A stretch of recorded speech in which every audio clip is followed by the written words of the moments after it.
കർത്താവിന്റെ ധന്യനാമം ഈ പ്രഭാതത്തിൽ വാഴ്ത്തപ്പെടുമാറാകട്ടെ.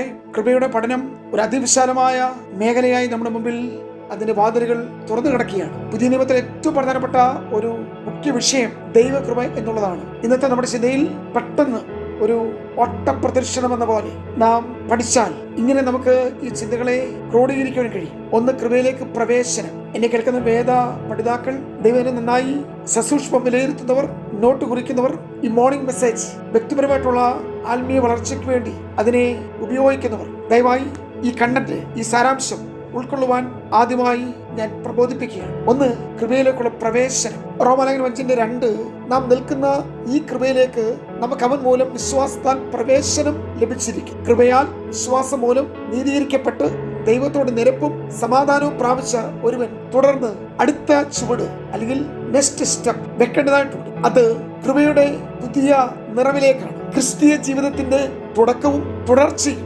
ഒടുക്കവുമെല്ലാം കൃപയാലാണ്. ഈ കൃപ എത്രമാത്രം പ്രയോജനപ്പെടുത്തുന്നു എന്നതിനെ ആശ്രയിച്ചായിരിക്കും ഓരോരുത്തരുടെയും ആത്മീക നിലവാരം. 2, കൃപയിൽ പ്രവേശനം നാം ചിന്തിച്ചു. അടുത്തത് റോമാലേഖനം 5:2 തന്നെ വീണ്ടും കാണുവാൻ കഴിയുന്നു. 2 ക്രിയാപദങ്ങളാണ് ഇവിടെ കാണുന്നത്. 1, കൃപയിൽ പ്രവേശിക്കുക. 2, കൃപയിൽ നിലനിൽക്കുക. കൃപയിൽ പ്രവേശിച്ച ശേഷം അതിൽ നിൽക്കുവാൻ നമുക്ക് കഴിയണം. പ്രിയമുള്ളവരെ, ഇത് വിശ്വാസത്താൽ മാത്രമേ സാധ്യമാകുകയുള്ളൂ. അതുകൊണ്ടാണ് അപ്പോസ്തലൻ പൗലോസ് എപ്പോഴും പറയുന്നത്, എന്നോടുള്ള അവന്റെ കൃപ വ്യർത്ഥമായി തീർന്നിട്ടില്ല. ഒരിക്കലും ഞാൻ കൃപയെ മിസ്യൂസ് അവഗണിച്ചിട്ടില്ല, അല്ലെങ്കിൽ കൃപയെ ഞാൻ അയോഗ്യമായി കണ്ടിട്ടില്ല. പൗലോസിന് എപ്പോഴും സാക്ഷിക്കാൻ കഴിയുന്ന ഒരു തന്റെ സ്റ്റേറ്റ്മെന്റ് ആണ്, ഞാൻ ആകുന്നത് കൃപയാലാണ്. എന്നോടുള്ള കർത്താവിന്റെ കൃപ അത്രമാത്രം വലുതായിരുന്നു. എന്നോട് ദൈവം കാണിച്ച കരുണ, കാരണം പാപികളിൽ ഞാൻ ഒന്നാമനാണ്.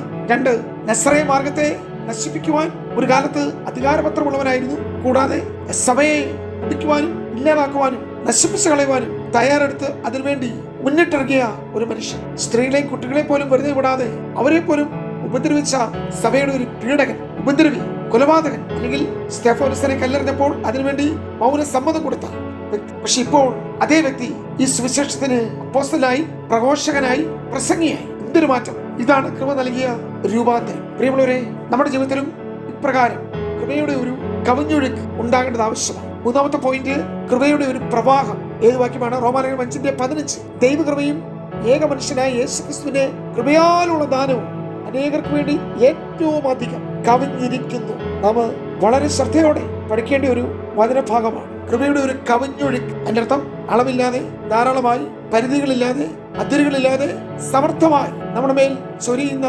ദൈവകൃപ. കൃപയാൽ രക്ഷിക്കപ്പെട്ട് കൃപയുടെ പുതിയ തലങ്ങളിലേക്ക് നാം വിശ്വാസത്തിൽ പ്രവേശിക്കുമ്പോൾ വളരെ അത്ഭുതകരമായ കൃപയുടെ ഒരു പകർച്ച എന്ന പോലെ, വ്യാപാരം എന്ന പോലെ അത്യന്തം അനവധിയായിട്ടുള്ള ഒരു കവിഞ്ഞൊഴുക്ക് നമ്മുടെ മേൽ വെളിപ്പെട്ടു വരും. ഇവിടെ പറയുന്നു, യേശുക്രിസ്തു എന്ന ഏകൻ നിമിത്തം കൃപയുടെ നീതിദാനത്തിന് സമർത്ഥ ലഭിക്കുന്നു. റോമാലേഖനം 5:19 വാക്യങ്ങളിൽ 2 ഏകൻ തമ്മിലുള്ള വ്യത്യാസങ്ങൾ പറയുന്നു. ഒരു ഏകൻ നിമിത്തം പാപം വന്നു, ലംഘനങ്ങളുണ്ടായി, അനുസരണക്കേടുണ്ടായി, ശാപമുണ്ടായി, മരണമുണ്ടായി. എന്നാൽ മറ്റൊരു ഏകൻ നിമിത്തം നീതി ലഭിച്ചു. അതുമാത്രമാണോ?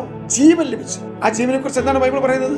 സാക്ഷാലുള്ള ജീവൻ, നിത്യജീവൻ തന്നെ. അവിടെയാണ് ആദാമിന് പകരമായി നാം ഇവിടെ കാണുന്നത് ഒടുക്കത്തെ ആദാമായ ക്രിസ്തുവിനെയാണ്. 1-ാം മനുഷ്യൻ ആദാം ജീവനുള്ള ദേഹിയായി തീർന്നു എന്ന് എഴുതിയിരിക്കുന്നെങ്കിൽ, ഒടുക്കത്തെ ആദാം ജീവിപ്പിക്കുന്ന ആത്മാവായി തീർന്നു. കാരണം ജഡം ഒന്നിനും ഉപകരിക്കുന്നില്ല. ജഡത്താൽ ജനിച്ചത് ജഡമാകുന്നു. ജഡാഭിലാഷം ആത്മാവിനും ആത്മാഭിലാഷം ജഡത്തിനും തമ്മിൽ പ്രതികൂലമാണ്. മാംസരക്തങ്ങൾ ദൈവരാജ്യത്തെ അവകാശമാക്കി.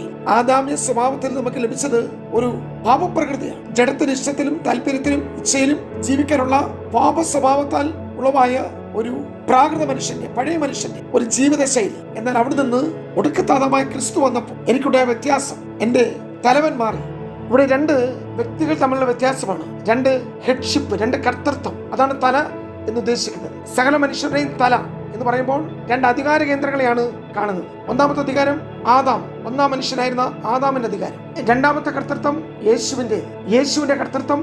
അത് നിമിത്തം ഉണ്ടാകുന്ന നീതിയും നീതീകരണവും നീതിമാൻ എന്നുള്ള പദവിയും യേശുക്രിസ്തു എന്ന ഏകൻ നിമിത്തം അടുത്ത ഒരു ഹെഡ്ഷിപ്പ്, തലവനിൽ നിന്ന് നമുക്ക് ലഭിക്കുന്ന അനുഗ്രഹങ്ങൾ. അവിടെയാണ് റോമാലേഖനം 5:12 വാക്യങ്ങളിൽ ഒരുവന്റെ അനുസരണത്താൽ എന്ന് നാം കാണുന്നത്. ഒരുവന്റെ നീതിയാൽ, ഒരുവന്റെ മരണത്താൽ ആദാമിൽ നിന്ന് വെളിപ്പെട്ടു വന്ന പാപത്തിന്റെ ഫലമായിട്ടുള്ള എല്ലാവിധമായ പാപ, ശാപ, മരണ വാഴ്ചകളെയും ക്യാൻസൽ ചെയ്യുന്ന, റദ്ദ് ചെയ്യുന്ന, ഇല്ലാതാക്കുന്ന മറ്റൊരു ഏകന്റെ രംഗപ്രവേശം. പ്രിയമുള്ളവരെ, അവിടെയാണ് ആദാമേ സ്വഭാവത്തിൽ ജനിച്ച എന്റെ പഴയ മനുഷ്യൻ ക്രിസ്തുവിനോടുകൂടെ മരിച്ചിട്ട്, അല്ലെങ്കിൽ പഴയ മനുഷ്യനെ ഞാൻ ഉപേക്ഷിച്ചിട്ട്, ഉരിഞ്ഞു കളഞ്ഞിട്ട്, ക്രൂസിൽ തറച്ചിട്ട്, കുഴിച്ചിട്ടിട്ട് ക്രിസ്തുവിനുള്ള ഒരു പുതിയ മനുഷ്യനായി ജീവിക്കുവാൻ എന്നെ സമർപ്പിക്കുമ്പോൾ എന്നിലൂടെ കർത്താവിനുള്ളതെല്ലാം എന്റേതായിട്ട് മാറുന്നു. അവിടെ എനിക്ക് നീതി ലഭിക്കുന്നു, കരുണ ലഭിക്കുന്നു, കൃപ ലഭിക്കുന്നു, അംഗീകാരം ലഭിക്കുന്നു, പാപക്ഷമ ലഭിക്കുന്നു, നിത്യജീവൻ ലഭിക്കുന്നു, അവകാശം ലഭിക്കുന്നു. വിലയേറിയ വാഗ്ദത്തത്തിൽ ഞാൻ പങ്കാളിയായി തീരുന്നു. നിത്യജീവന്റെ